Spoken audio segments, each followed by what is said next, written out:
नमस्कार. कल्पनाच किचनमध्ये तुमचं सर्वांचं स्वागत.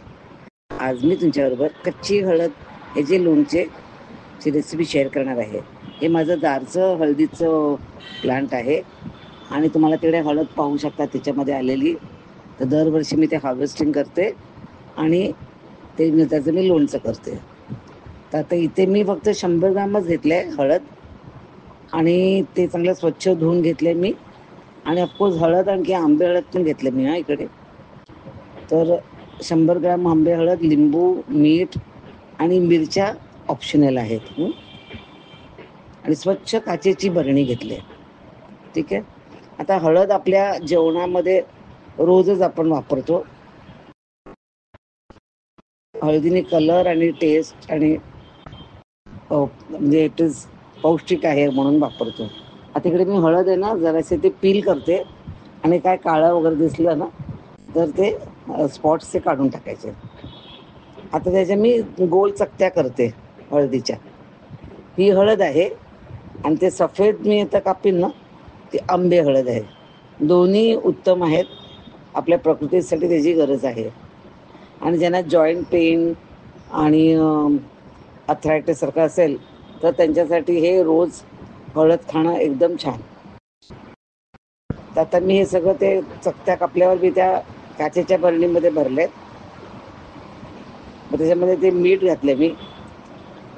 तुम्हाला प्रमाण दिलेलंच आहे मी. आणि आता ते लिंबू पिळून घालेन. ह्याच्यात मेन काय माहिती आहे की ह्याला तेल लागत नाही. तेलाची गरजच नाही एकदम. हळद, लिंबू आणखीन मीठ एवढंच लागते. आणि ह्याचा शेल्फ लाईफ पण एकदम छान आहे. तुम्ही खूप वर्ष वापरू शकता ते. मी हे फ्रीजमध्ये ठेवते ऑफकोर्स. आता इकडे मी सगळे लिंबू पिळून घेतलेत. तर आता आपण जरा ते नीट हलवून घेऊया ते. म्हणजे ते हळद आहे ना ती त्या लिंबाच्या रसामध्ये चांगली राहिली पाहिजे. ठीक आहे. बघा आता हे मीठ पासून विरघळलं नाहीये. आणि आता मी ते लिंबू हे हळद दिसते ना ती वर आहे ना ती अजून लिंबामध्ये चमच्याने मी चांगली हे करून घेते, प्रेस करून घेते.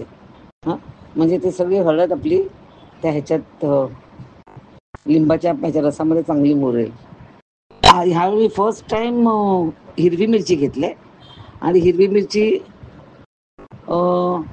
जरा त्यांनी टेस्टसाठी घेतले मी. बाकी काही नाही. इट इज ऑप्शन आहे.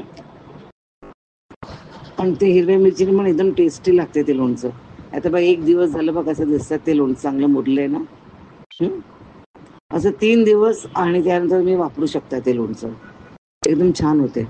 आणि जेवढं जुनं तेवढं अजून टेस्टी लागते. तर नक्की हे माझं मागच्या वर्षीचं लोणचं आहे. नक्की ट्राय करा. लाईक, शेअर आणि सबस्क्राईबचं बटन प्रेस करायला विसरू नका. आणि व्हिडिओ पाहिल्याबद्दल धन्यवाद.